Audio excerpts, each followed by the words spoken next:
Hello students, फिर से आप लोगों का इस टॉपिक के साथ स्वागत है। जैसा कि टॉपिक का नाम है सोशलाइजेशन यानी समाजीकरण।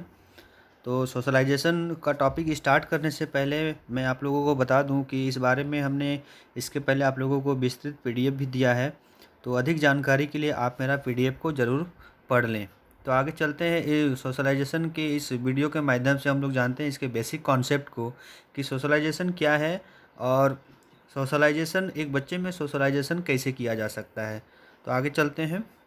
सबसे पहले तो जो डेफिनेशन है सोशलाइजेशन का वो ये है कि सामाजिक अधिगम की वह प्रक्रिया जिसके माध्यम से बच्चा ऐसे मानक व्यवहार, विश्वास, दृष्टिकोण प्राप्त करता है जो उसकी संस्कृति में स्वीकार्य हो को समाजीकरण कहा जाता है। यानी समाजीकरण ऐसे एक कॉन्सेप्ट का नाम है जिसके माध्यम से कोई भी मनुष्य या बच्चा अपना व्यवहार, अपना विश्वास, अपना दृष्टिकोण एवं अन्य गतिविधियों को सीखता है, तो वो समाजीकरण कहलाता है।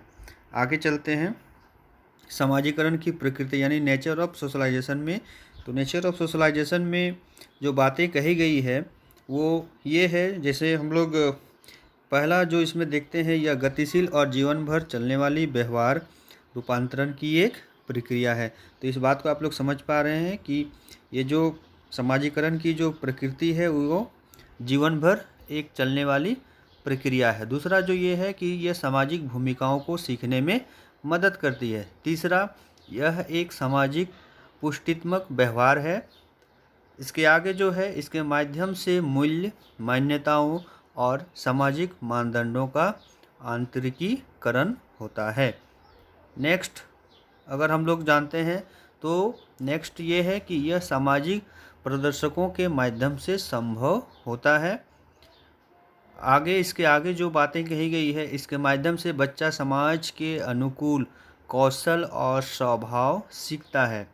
सेवेंथ में है अंतर पीढ़ी सांस्कृतिक संरक्षण इसके माध्यम से होता है। यानी पीढ़ी दर पीढ़ी ये समाजीकरण का जो भाव है वो हस्तांतरण होते आगे बढ़ते चला जाता है। इसके बाद जो प्रकृति में हम लोग देखेंगे, इसकी मदद से दूसरे के व्यवहार को नियंत्रित किया जाता है। इसके आगे जो बातें कही गई है वो है समाजीकरण दोनों दिशाओं में होता है, अर्थात व्यक्ति से समाज और समाज से व्यक्ति। यानी कहने का मतलब है कि समाजीकरण दोनों को विकसित करता है। पहले तो व्यक्ति समाज को विकसित करता है और व्यक्ति से समाज भी विकसित होता है। इसके आगे जो बातें हैं वो ये है कि समाजीकरण चेतन रूप से और अचेतन रूप से होता है। यानी सामाजिकीकरण दो रूप में होता है जिसका हम लोग निगरानी कर सकते हैं और दूसरी तरफ हम लोग निगरानी नहीं भी कर सकते हैं। तो ये दोनों ही रूप में विकसित होता है। इसके आगे जो बातें कही गई है कि सामान्यतः समाजीकरण की प्रक्रिया दुनिया भर में कुल मिलाकर समान होती है, लेकिन मानक और मूल्य संस्कृति के अनुसार बदलते हैं। यानी कि इसमें जो बातें कही गई है कि दुनिया भर में समाजीकरण की प्रक्रिया समान होती है, यह सच बात है, लेकिन देश के हिसाब से समाजीकरण की जो प्रकृति है यानी कि मूल्य है, संस्कृति है, परंपरा है, ये सामान्यतः बदलते रहते हैं। इसके आगे जो बातें कही गई है वो ये है कि समाजीकरण व्यक्ति की भूमिका को परिभाषित करता है।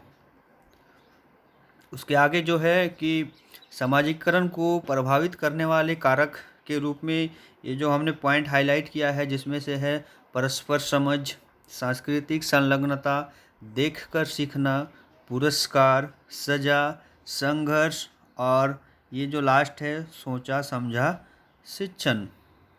तो जाहिर सी बात है कि ये जितने भी फैक्टर्स हैं, ये जितने भी एलिमेंट्स हैं, वो कहीं ना कहीं समाजीकरण को प्रभावित करते हैं और ये जितना एक दूसरे पर इंगेज होगा, यानी ये जो सातों फैक्टर आप लोगों को दिखाई दे रहा है, ये जो सातों फैक्टर जितना मतलब मनुष्य में इंगेज होगा उतना ही बच्चों में अधिक से अधिक सोशलाइजेशन का विकास होगा। तो ये जो फैक्टर्स हैं वो प्रभावित करने वाले कारक हैं जिसके माध्यम से समाजीकरण को प्रभावित किया जा सकता है। इसके आगे हम लोग देखते हैं कि एजेंट्स ऑफ सोशलाइजेशन में एजेंट्स के बारे में अगर हम लोग बात करेंगे तो यहाँ पर आप लोग इस चार्ट के माध्यम से देख पा रहे हैं, जैसे कि family, school, peer groups, religious group, political group, mass media, workplace, ethnic और cultural background, clubs and teams. ये जो जितने भी आप लोग इस कर्व के माध्यम से देख पा रहे हैं, ये सारे सोशलाइजेशन की प्रक्रिया को विकसित करते हैं और एक बच्चे के समाजीकरण में ये काफ़ी अहम भूमिका निभाते हैं। तो ये एजेंट्स ऑफ सोशलाइजेशन कहीं न कहीं बच्चों के सोशलाइजेशन करने सोशलाइजेशन को विकसित करने के लिए काफ़ी अहम भूमिका निभाते हैं। तो इस वीडियो के माध्यम से आज इतना ही। Thank you.